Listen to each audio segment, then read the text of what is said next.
حیات تحریر الشام کب، کیسے اور کیوں وجود میں آئی؟ شام میں انقلاب لانے والے ابو محمد الجیلانی کون ہیں؟ انہوں نے شام کو آزاد کروانے کے لیے اپنی جدوجہد کا آغاز کب کیا؟ شام کا مستقبل کیا ہے اور اسرائیل کا اس پر کیا رد عمل ہے؟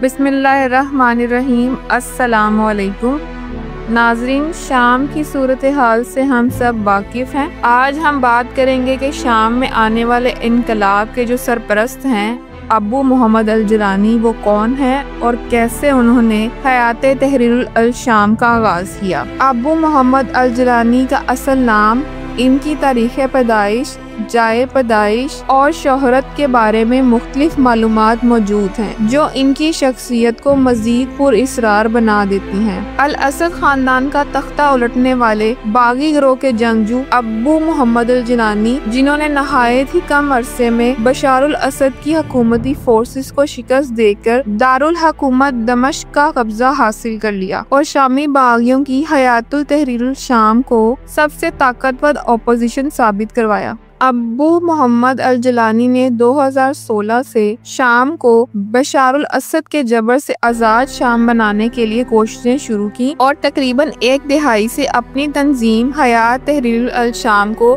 دیگر مسلح قوتوں سے الگ کر کر صرف شام میں اسلامی ریاست کے قیام پر توجہ مرکوز رکھی۔ ابو محمد الجیلانی 1982 کو سعودی عرب کے شہر ریاض میں پیدا ہوئے اور ان کے والد پیٹرولیم انجینئر کے طور پر کام کرتے تھے۔ ابو محمد الجیلانی کا اصل نام احمد حسین ہے اور ان کو ابو جیلانی گولان کی پہاڑیوں کی وجہ سے کہا جاتا ہے، جو ان کا آبائی علاقہ ہے۔ 1979 میں ابو محمد جیلانی اہل خانہ کے ساتھ شام لوٹے اور اس کے بعد ان کی پرورش دمشق کے قریب ہوئی۔ خبروں کے مطابق ابو محمد الجیلانی نے دمشق میں طب کی تعلیم حاصل کی، لیکن 2003 میں جب وہ تیسرے سال میں تھے تب امریکی حملے کے دوران وہ عراق میں القاعدہ میں شامل ہو گئے۔ بتایا یہ جاتا ہے کہ وہ جلد ہی عراق میں القاعدہ کے سرگرم رہنما ابو معصب الزرقاوی کے قریبی دوست بن گئے، لیکن 2006 میں الزرقاوی کی ہلاکت کے بعد لبنان منتقل ہوئے، جہاں انہوں نے جند الشام نامی لبنانی عسکری گروہ کو تربیت فراہم کی۔ اس کے بعد اطلاعات ہیں کہ وہ عراق واپس چلے گئے، جہاں امریکی فوج نے انہیں گرفتار کر لیا اور کچھ عرصہ قید میں رکھا اور 2008 میں ان کو رہائی ملی تو وہ القاعدہ چھوڑ کے داعش میں شامل ہو گئے۔ کچھ رپورٹس کے مطابق الجیلانی اگست 2011 میں شام لوٹے اور انہوں نے القاعدہ کی ایک شاخ کھولی جس کا مقصد صدر بشار الاسد کے خلاف جنگ تھا۔ کہا یہ جاتا ہے کہ الجیلانی حقیقت میں عراقی شہری ہیں اور ان کے نام کی وجہ فلوجہ کا وہ علاقہ ہے جسے الجیلان کہتے ہیں۔ ان کا تعلق اسی علاقے سے ہے۔ 2016 میں الجیلانی نے اعلان کیا کہ ان کے گروہ کا القاعدہ سے کوئی تعلق نہیں رہا اور ان کے گروہ کو اب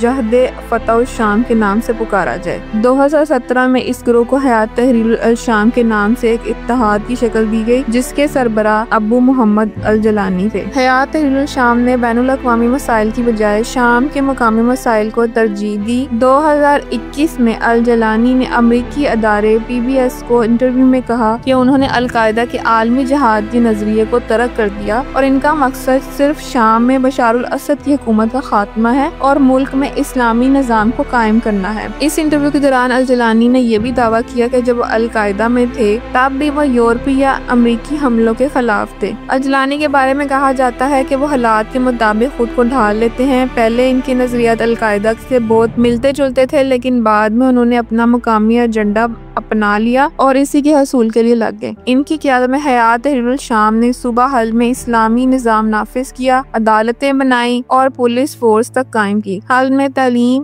اور صحت کا نظام بھی حیات تحریر الشام کے پاس تھا۔ الجیلانی اپنی اس حکومت کو اسلامی حکومت قرار دیتے ہیں۔ امریکی حکومت نے الجیلانی کو دہشت گرد قرار دے رکھا ہے اور ان کی گرفتاری کے لیے معلومات ہیں کہ $10 ملین کا انعام بھی رکھا ہوا ہے۔ جیسے ہی شام سے بشار الاسد کی حکومت کا خاتمہ ہوا تو اسرائیل نے اپنی فوجیں شام کے ایک شہر میں داخل کرنا شروع کر دی۔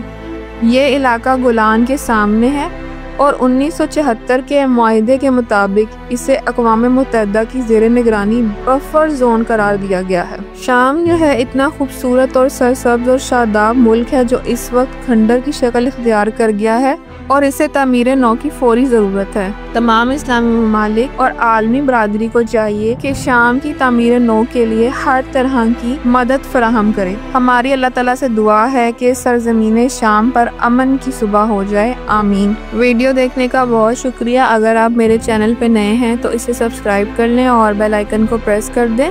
ملتے ہیں اگلی ویڈیو میں، تب تک کے لیے اللہ حافظ۔